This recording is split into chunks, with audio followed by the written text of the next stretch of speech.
Welcome to Virtue's brand of wrestling on the Big Vito brand, bigvito.com.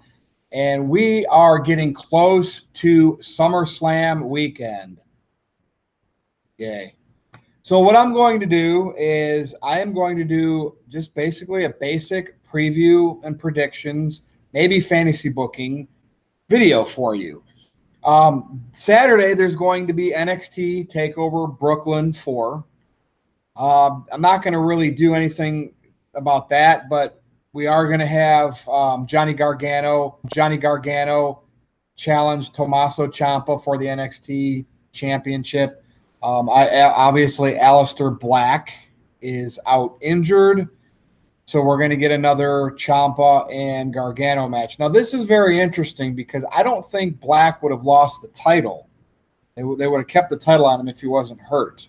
So I would not be surprised if they let Ciampa keep this title, maybe until Aleister Black comes back. I don't know if he's out a couple months or whatever, and then maybe he could beat Ciampa to win the title back, and then Ciampa would go onto the main roster. But you can't count Johnny Gargano out. He's a fan favorite, and NXT is all about the indie guys, so maybe WWE will please Brooklyn, especially since they know at SummerSlam they're not going to be happy with Lesnar and Reigns. So maybe Gargano will win the NXT Championship. Nonetheless, let's talk about SummerSlam 2018 at the Barclays Center in Brooklyn, New York. So there's a kickoff match. I like how they already determined kickoff matches. You know, they should just make the whole list of SummerSlam. They shouldn't even call it a kickoff anymore. SummerSlam's 5 hours. It should all be called SummerSlam. Kickoff is stupid. But they've announced a kickoff match. Rusev and Lana versus Andrade Almas and Zelina Vega. That's a mouthful for you. I really like Zelina Vega. She's pretty sexy in those leather pants. This is interesting because Rusev Day, as everybody knows, is slowly crumbling. Ever since his initial run as U.S. champ, Vince McMahon does not see Rusev as the main player. And, of course, this is a kickoff match, and usually the baby faces go over to get the crowd hyped up and whatnot. But I'm going to go Almas and Zelina Vega, and I think Zelina is going to pin Lana for this victory. So that's how I think it's going to go down. But other than that, it's a kickoff match. So, and I'm sure that one of these other matches might be on the kickoff show, or they might make another match that we don't know of right now. Obviously, as I'm recording this, there's still going to be Raw and SmackDown this week, so some of these matches could change. If they do, tweet me at NoDQ_Virtue, and I'll give you my amended opinion. But let's just start with Baron Corbin and Finn Balor. So they take Finn Balor's demon gimmick away from him. They take Baron Corbin's what was left of his hair away from him, and now you have a gay pride Finn Balor, which, you know, I'm not against any of that. That's cool if that's how he wants to, you know, represent Balor Club. Totally fine with that. But he's going to go against Constable Corbin, which his attire lately has looked like a waiter at TGI Fridays. So this is very interesting because Corbin did beat Balor on Raw a couple weeks ago. Balor came out and cost Corbin a match the following week. Just a weird feud. Typical Vince McMahon feud. Corbin calling Finn Balor the little guy short, kind of picking up where Cass and Daniel Bryan, where that feud went. Obviously, Big Cass has gone from the company. But this is just a very, very difficult one. But I'm going to go with Finn Balor. I think Finn's going to win here because 50-50 booking. Corbin beat him on Raw a couple weeks ago. Nothing fancy, just Balor coming out and doing this with his Balor Club, and probably he'll win with the coup de grace on Corbin. All right. This is a match that I believe should have been – they should have started this feud right out of the gates, even if they didn't officially have the match until SummerSlam now. I actually proposed before that if they're going to delay it, make it happen at WrestleMania. Daniel Bryan and The Miz. But what I'm upset about is they just didn't give it any personal feeling. Like I really thought they could have got Maurice and Brie more involved. Maybe the kids, if they didn't want to use the real kids. Maybe they could have had child actors. But I really thought they could have went to their homes and hyped it up more. But in reality, I think this is just going to be – it's going to be one of those where in the end we feel let down. And Daniel Bryan's going to go over The Miz. That's my pick. And I just have a feeling with no title on the line or whatever, it'll be like 12 minutes. And, it'll be good and entertaining for the Daniel Bryan fans. It sucks to see Miz basically be an enhancement heel, chicken shit heel that talks a good game but then always loses matches. If this match were to go on 20 minutes and The Miz won in a shocking fashion, that would be a nice steal the show candidate, but I just don't think it's going to, and I think Daniel Bryan goes over. But I like The Miz, and I love his promos. Here's an interesting one. I'm going to put my brand sign back on there if it doesn't fall over. Braun Strowman versus Kevin Owens, and the Money in the Bank briefcase is on the line. Braun winning the Money in the Bank briefcase contract is kind of weird to me because he's a monster, and I just couldn't see him cashing in on a weakened opponent. If he does cash it in, I would think he would cash in it ahead of time to make himself in a big main event against somebody. So I would not be surprised for Owens to win this match because a count out and it'll change hands, a DQ and it'll change hands. But leading up on the TV on the Raws leading into this, they're making it look like Braun's finding ways to lose matches. The count out to Jinder Mahal, DQ to Jinder Mahal. They want you to think he could lose in any way to Kevin Owens. But what I think is going to happen is there'll be a couple close calls. The ref might be tried, and, controversial decision. But in the end, Braun's going to beat Owens. And then if it's something where maybe the ref should have pulled the trigger and didn't, that'll protect Owens because he can bitch and argue about it and maybe get himself into the Universal I can't talk, see? Get himself into the Universal title picture following SummerSlam, depending on what they do with the ref there. And if the ref kind of doesn't make a certain call and Braun goes over, KO could bitch and moan. But I'm going with Braun Strowman. All right, the Cruiserweight. This is going to be another pre-show match, kickoff match. Has to be, right? Cedric Alexander, which I didn't know he's still the Cruiserweight champion, defending against Drew Gulak. I liked Drew Gulak when he was with Enzo. I'd like to see Enzo back. I'm surprised Enzo's not in any other wrestling right now. I really like Enzo. Entertaining guy. And I hope he finds his way back in. Or if he's making good money doing his rap thing, whatever, that's fine too. But doesn't this prove my point? The match is Cedric Alexander versus Drew Gulak, and I'm talking about Enzo Amore. Where's Neville? Never saw Neville come back. So if I had to pick a winner on what I think could be the other kickoff show match, I'm going to go with a title change here. Cedric Alexander's had it for a little bit ever since he won a tournament, I think. I think he won it at WrestleMania.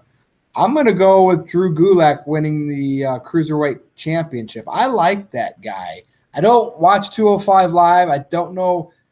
I think he was funny when he was with Enzo and I was doing the PowerPoint presentation. I don't know if that changed and he's back to a regular gimmick now or just a wrestler. It seems like all the 205 Live guys are just wrestlers. But I'm going to go with Drew Gulak picking up the Cruiserweight Championship. SmackDown Tag Team Championship match. So the New Day finds themselves in a feud again for the tag titles, something that's been going on with them for the last 3 years. The Bludgeon Brothers seem just kind of boring, to be honest with you. And I like Luke Harper, but I mean, I thought they were better in the Wyatt family. I thought the Wyatt family was pretty good, and they just really crapped on them. And look where Bray's at now. This is one of those, like, the Bludgeon Brothers are supposed to be tough and like monsters. I don't think that they can lose the titles here. I mean, if WWE's plan is to eventually let New Day pass the Dudleys at some point for the most tag team title reigns, I don't even know. I think the Dudleys own that spot, but this would be an opportunity for them to have New Day win. But I think something's going to go down that maybe begins some tension within the New Day, because it's kind of time for that, right? It's time for that. So I think that the Bludgeon Brothers will retain, and I think there'll be some hostility that begins from this night, from SummerSlam, and on SmackDown, we're going to start maybe seeing some tension, some pancakes being thrown within the inner circle of the New Day. But I'm going Bludgeon Brothers. We'll see. U.S. Championship match. Jeff Hardy challenging Shinsuke Nakamura. Man, am I being tongue-tied tonight. I think it was because I just ate some lime-flavored but hot Pringles. And I usually don't eat spicy stuff, to be honest with you. So that has to be it. Let me get a sip of my Powerade. Or I'm just tired and dreading a long week of work, to be honest with you. You know what it might be? I'm going to tell you what it might be. And I'm out right now. I was playing my PlayStation VR. I love it, by the way. There's this game called Eagle Flight. So you got the VR thing on your head. You're an eagle soaring. They always say when you play virtual reality, you could get nauseated and dizzy. I never really experienced any of that. This game is fun, but I couldn't play it more than maybe 30 minutes at a time, especially flying around and swooping. You have to like tilt your head or whatever and do all these objectives. And I think I got dizzy a little bit playing that game, being an eagle. And then I ate the spicy, not nachos, but Pringles. And I think I'm going to be paying for it in the middle of the night. So anyway, movie of the week. It's not Mannequin because I don't own a copy of that, but I want to get a copy of that. Remember that movie from 1987? Not the horrible sequel, but the original Mannequin. Kim Cattrall was in there. Gosh, and they got bad reviews back in the day, but those were great times. Those movies in the 80s were awesome. I loved it. I was born in 1980. I was a child of the 80s. One day, out of all my video game collection, I don't own a arcade cabinet, but I'm going to get one. I'm going to just have one, maybe a little replica one, but the 80s were awesome. Big Vito will attest to that. Noel will attest to that. The whole Vito brand will attest to that. So here's my movie of the week, and I don't think I've done one of these for a couple weeks. Big Trouble in Little China. Guess who's in it? Of course, Kurt Russell, Kim Cattrall. And it's a John Carpenter movie. Now, I'm a Wes Craven guy. Nightmare on Elm Street, Scream, Hills Have Eyes. John Carpenter obviously did the Halloween franchise, but to me, just those first two movies. After that, it was like, and he kind of passed the torch. It was just kind of, ugh. I did enjoy the Rob Zombie ones, though. I did. I really did, because I'm a Rob Zombie fan. But this might be, besides Halloween 1 and 2, John Carpenter's best work. And it's just the very campiness. It's kind of like it's comedy, it's science fiction, it's horror. Big Trouble in Little China, great flick. Kurt Russell, Kim Cattrall.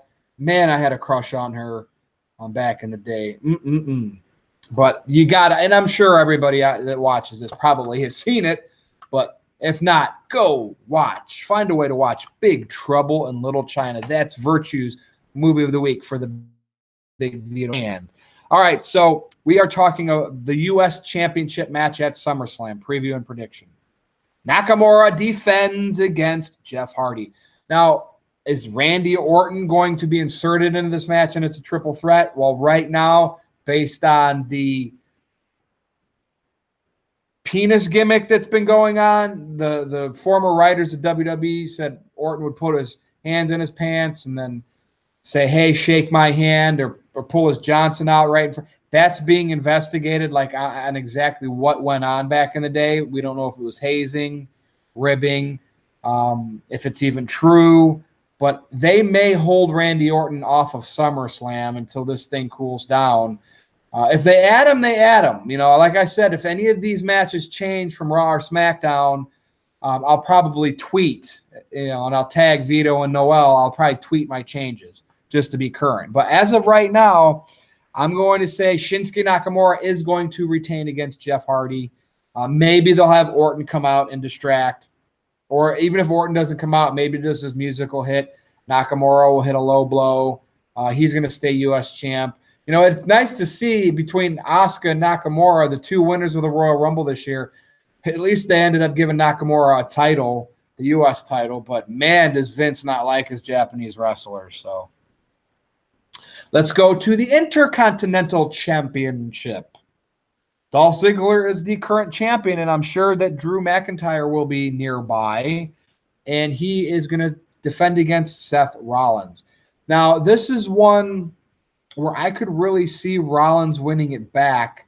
However, I want to reserve Rollins potentially to get into the Universal title picture after SummerSlam, maybe how I suggested with KO earlier, especially if Brock's going to be going, between Roman and Braun, you need a couple other contenders. So I'm going to play logic here, and that Ziggler will – I'm going to pick Ziggler to retain. Although it's like a 51-49%, I could really see Seth win it, right? But this is one where if I'm wrong, I said I chose the wrong side of the coin.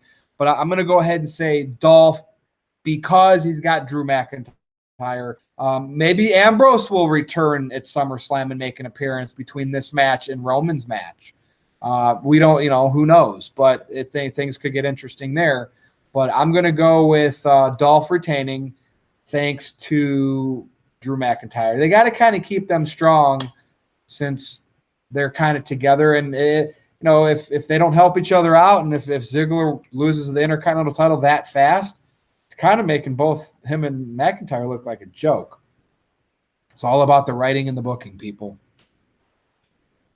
All right, so we got the SmackDown Women's Championship. Carmella is defending against Becky Lynch and Charlotte. Triple threat, which screams to me a title change. I'm going to go ahead and pick a title change here. I think they've run the course with Carmella cashing in the Money in the Bank, this Tuesday SmackDown after WrestleMania. I think that's ran its course. She used Ellsworth basically to win her feud over Asuka. I mean, come on. So I'm going to go ahead and say we will have a new champion. And as much as I would like to pick Becky Lynch, and I know Aaron Rift on NoDQ.com would like me to pick Becky Lynch too. With Evolution coming up October 28th, I think they're going to go all in with having the titles on the big players. So I truly believe that Charlotte Flair is going to win the SmackDown Women's Championship in this match, and she'll probably pin Becky Lynch, which will give Carmella a reason to still be around in that scene because she didn't get pinned to lose it. But if now Charlotte wins by submission, I don't think Becky will submit. I think then Charlotte will make Carmella tap. And maybe that's exactly what will happen. Maybe Charlotte will make Carmella tap to win the title, and Becky was just like, well, it was supposed to be a one-on-one match. This sucks. Now I was in the wrong place at the wrong time, and Charlotte was able to capitalize and beat Carmella. But I'm picking Charlotte nonetheless. The Women's Championship. So like I said, with Charlotte winning the title, right? I love Alexa Bliss, and she's had a great main roster career, one that nobody saw coming when the four horsewomen of Bayley, Sasha, Becky, and Charlotte came up, and then Bliss kind of came up right around them. Bliss has really been the second biggest women's star behind Charlotte, and she's held, she won that title at Money in the Bank, but she's had it a lot. So I think it's time. I mean, with Brock had it, right? Brock had the Universal title and didn't have to defend it all the time. I think they can have Rousey win the Raw Women's Championship here and become like a special attraction, although she's on Raw quite a bit, way more than Lesnar. So, but this is it. I'm going Rousey winning the Raw Women's Championship, and therefore we're going to have her as a champion and Charlotte as a champion, and they're going to carry it all the way to Evolution, the biggest two names, and it just makes sense to me. Now, could they not have certain people win at SummerSlam and then win on a Raw or SmackDown and still get the title where it needs to be? Yes, there's other pay-per-views, I think, before Evolution, but I'm going to say these are two big women's title changes at SummerSlam. Ronda Rousey becoming the champ, and I think that's going to get talked about quite a bit. You see my hair all messed up coming through my hat. Normally, I like to do one of these, and then you can't see it come through my hat. That's what we do here on the Big Vito brand. We drink, even though it's not alcoholic. I didn't put any vodka in it today. I'm not going to, I need to tone and work out, so I'm not going to lift my shirt up. But, yeah, you see my messed up hair, my scraggly beard, but it's all about giving you the gift of gab, people. All right, the WWE Championship. AJ Styles will defend against Samoa Joe. You would think this is time for Joe to win, but it always seems like Joe gets to the dance but doesn't win, and I've already picked a couple title changes with the women.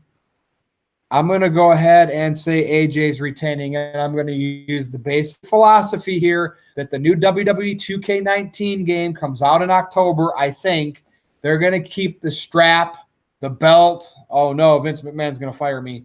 They're going to keep the WWE Championship on AJ, I believe, at least through Survivor Series, maybe even the end of the year, the Royal Rumble. So AJ is going to retain. Poor Joe.